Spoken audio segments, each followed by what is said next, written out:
আসসালামু আলাইকুম রহমতুল্লাহি অবরকাতুহু। সম্মানিত দর্শক, রাজনীতির কূটকৌশল বা চাণক্য নীতির সর্বোচ্চ প্রয়োগ বাংলাদেশে চলছে।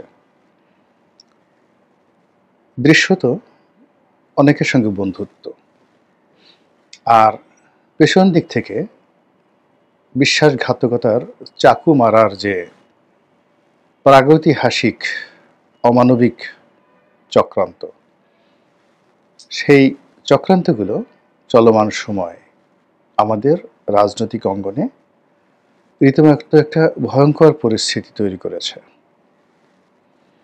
যখন একটি দেশের রাজনীতি ভালো হবে বা ভালো যাবে, বা আপনি আশা করতে পারেন যে আপনার এই রাষ্ট্র একটি শুভ পরিণয়ের দিকে যাবে, তো এসব ক্ষেত্রে সবচেয়ে প্রথম যে উপকরণ, সেটা হলো জনমনে স্বস্তি, এক ধরনের শান্তি শান্তি ভাব থাকবে। আপনি যদি সুইজারল্যান্ডে যান, গিয়ে দেখবেন যে সব জিনিসপত্রের দাম আকাশচুম্বী। একটি ছোট্ট কামরা, সেখানে 4-5 জন ভাগাভাগি করে থাকে, অথচ অসংখ্য জমি এলাকা বিরান পড়ে আছে, কিন্তু ওর মধ্যে ছোট্ট একটা কুঁড়ে ঘর তৈরি করে আপনাকে যদি থাকতে হয়, তাহলে দেখা গেল যে বাংলাদেশি টাকায় প্রায় 5 লাখ টাকা আপনাকে ভাড়া দিতে হবে। অন্যান্য খরচ বাদ দিয়ে ধরে মোটামুটি দুজনের একটা সংসার 10 লাখ টাকার নিচে আপনি সুইজারল্যান্ডের যে জুরিক, সেই জুরিকের আশেপাশে আপনি বসবাস করতে পারবেন না। মানে একেবারে সকাল থেকে রাত পর্যন্ত একটা, দুটো, তিনটে চাকরি করেও মানুষ 2 জন বা 3 জনের সংসার চালাতে হিমশিম খায়। এত নির্মম জীবনযুদ্ধ, তারপরেও সেখানে মানুষ শান্তিতে বসবাস করে, এবং সুইজারল্যান্ডকে বলা হয় পৃথিবীর স্বর্গ। এর কারণ হলো সেখানে রাজনীতি নিয়ে কোনো কুটিলতা নেই। আপনি যদি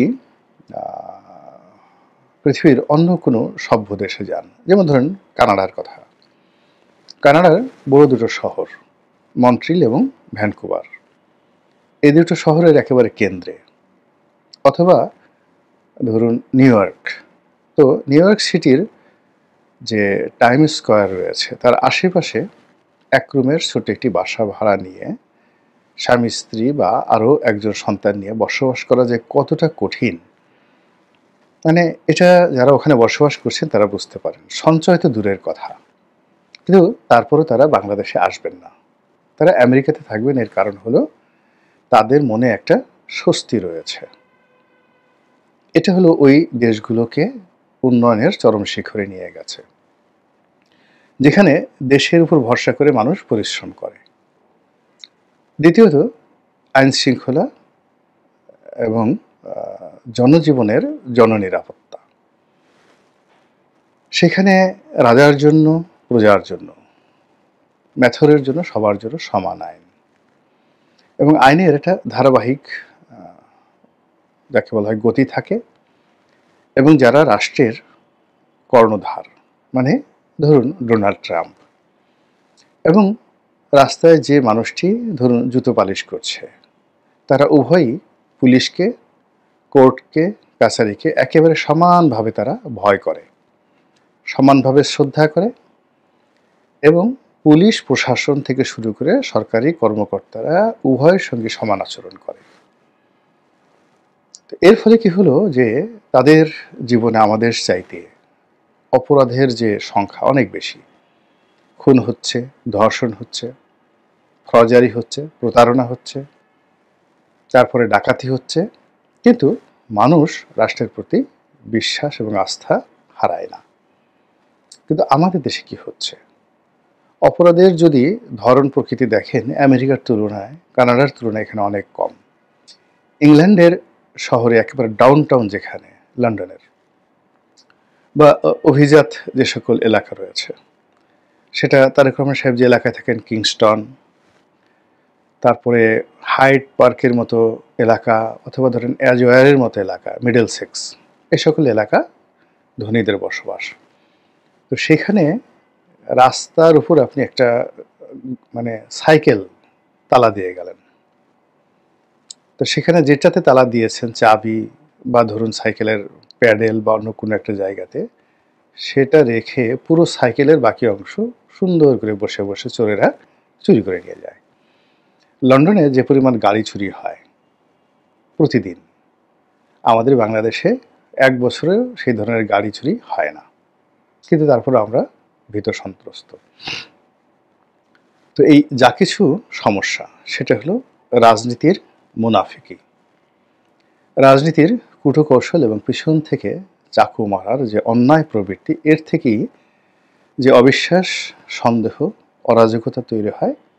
সেই অরাজকতার কারণে বাংলাদেশ, উগান্ডা, বুরুন্ডি এই সমস্ত দেশের তৈরি হয়ে যায়।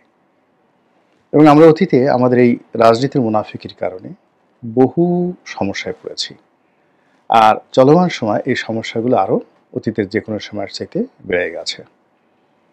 এখনকার রাজনীতির সবচেয়ে বড় ভয়াবহ দিক হলো, যারা রাজনীতিতে এগিয়ে রয়েছেন, মানে ইলেকশন যদি হয়, নির্বাচন যদি হয়, ধরে নেওয়া হয় তারাই ক্ষমতায় আসবে, এবং এই দিকে সবচেয়ে এগিয়ে রয়েছেন বিএনপি, এবং সম্ভাব্য প্রধানমন্ত্রী হিসেবে তারেক রহমান সাহেবের নামই বলা হচ্ছে। এখন তারেক রহমানকে ছোট করতে হবে, তিনি যেন প্রধানমন্ত্রী হতে না পারেন বলতে হবে।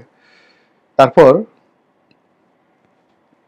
তার কি কি দোষ আছে, তিনি প্রধানমন্ত্রী হলে বাংলাদেশের কি কি সর্বনাশ হতে পারে, ইত্যাদি নানা রকম তথ্য এবং উপাত্ত হাজির করার জন্য আমরা যেভাবে ছুটছি, এইরকম ছুটাছুটি আওয়ামী লীগের জমানাতে শেখ হাসিনার বিরুদ্ধে বা জয়ের বিরুদ্ধেও আমরা ছুটিনি।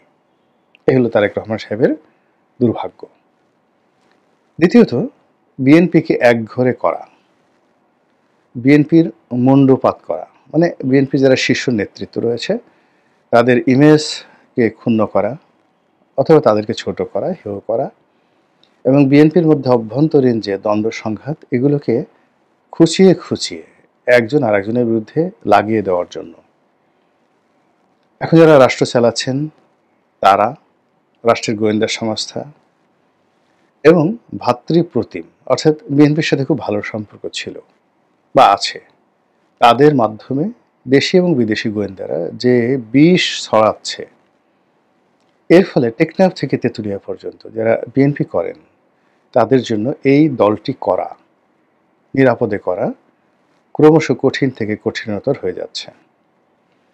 এবং আগামীতে নির্বাচন যত ঘনিয়ে আসছে, বা আগামী বছর অর্থাৎ 2026 সনের ফেব্রুয়ারিকে টার্গেট করে বিএনপি যতই এগোনোর চেষ্টা করছে, তার পথে অসংখ্য বাধা তৈরি করে এই দলটিকে একেবারে আওয়ামী লীগের একটা পর্যায়ে নিয়ে যাওয়ার জন্য আলটিমেটলি কেল্লা ফতের পর্যায়ে পৌঁছে গেছে বিএনপি বিরোধীরা।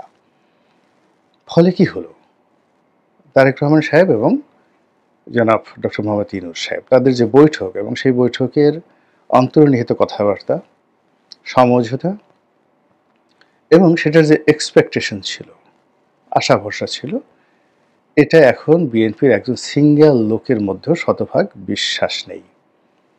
বিএনপির কিছু শীর্ষ নেতা অবশ্য মুখে মুখে বলছেন যে নির্বাচন ফেব্রুয়ারি মাসে না হওয়ার কারণ দেখছি না। তারপরে বলছেন ডক্টর মোহাম্মদ ইউনূস তার জীবনের শেষ প্রান্তে এসে পৌঁছেছেন, এখন তার চাওয়া পাওয়ার কিছু নেই, তিনি এই কাজ করবেন না, তিনি তার অঙ্গীকার রক্ষা করবেন। এগুলো খুবই দুর্বল যুক্তি, দুর্বল কথা এবং অসহায়ের ভাষা। যখন একটা মানুষ অসহায় হয়ে পড়ে, তখন প্রতিপক্ষ তার মধ্যে একটা স্বৈরতান্ত্রিক মনোভাব মাথা নাড়া দিয়ে ওঠে। একজন শেখ হাসিনা, তিনি তো গণতন্ত্রের পুরোধা ছিলেন, গণতন্ত্রের মহানায়িকা ছিলেন। তো তার যে নির্মম পতন, নিষ্ঠুর পতন, এবং তিনি যে অভিষিক্ত হয়েছেন ফ্যাসিস্ট, যেটি আমাদের এই বাংলাদেশে আর কেউ হয়নি। ভারতেও কাউকে ফ্যাসিস্ট বলা হয় না, সারা দুনিয়াতে 1 নম্বর ফ্যাসিস্ট হিসেবে মুসলিনীকে বলা হয়। আর আমাদের এই বাংলাদেশে এখন মুসলিনীর পরিবর্তে শেখ হাসিনাকে ফ্যাসিস্ট শেখ হাসিনা বলা হয়, স্বৈরাচারী বলা হয় এরশাদ সাহেবকে। এখন স্বৈরাচারী যে তকমাটি, এটা শেখ হাসিনার জন্য প্রযোজ্য নয়, ফ্যাসিস্ট বলা হচ্ছে সবার পক্ষ থেকে। তো এই যে শেখ হাসিনা যে একজন গণতান্ত্রিক নেত্রী থেকে স্বৈর শাসক হলেন, সেখান থেকে তার ফ্যাসিস্ট রূপে তার যে উত্থান হলো, অভিষেক হলো এবং তার যে পতন হলো, এর সকল কিছুর মূল্য ছিল রাজনীতির বেইমানি, বিশ্বাসঘাতকতা, তার নিজের দলের ভিতরে, বাইরে, তার সরকারের ভিতরে, সরকারের বাইরে এবং দেশি বিদেশি নানা চক্র, সব মিলিয়ে আওয়ামী লীগের বিরুদ্ধে যে সকল কর্মকাণ্ড চলছিল, যা কিনা আওয়ামী লীগের শেষ করে দিয়েছে, আওয়ামী লীগকে সবার থেকে একা করে দিয়েছে এবং আওয়ামী লীগকে সবাই ভয় পেয়েছে কিন্তু ভালোবাসেনি। এবং আওয়ামী লীগের একান্ত ঘনিষ্ঠজন যারা রয়েছে তারাও আড়ালে আবডালে আওয়ামী লীগের পতন চাইত। যদিও সে সকল মানুষ প্রায় সবাই এখন আওয়ামী লীগের সঙ্গে গলায় কাঁধে কাঁধ রেখে এখন সবাই জেল খাটছে, সবাই পালিয়ে আছে, কিন্তু তারা শেখ হাসিনার পতন চেয়েছিল। এখন তদ্রুপ একই পরিবেশ তৈরি করা হয়েছে বাংলাদেশের বৃহত্তম দল বিএনপির জন্য। এখন বিএনপিকে সেই বাধা অতিক্রম করতে পারবে? বিশ্ব খেলোয়াড়ের খেলাধুলা থেকে কি নিজেদেরকে রক্ষা করতে পারবে, নাকি তারাও একটা অশুভ পরিণতির দিকে এগিয়ে যাবে? সেটা আগামীতে দেখা যাবে। আল্লাহ আমাদের সবাইকে হেদায়েত দান করুন এবং হেফাজত করুন। আসসালামু আলাইকুম ওয়া রাহমাতুল্লাহি ওয়া বারাকাতুহু।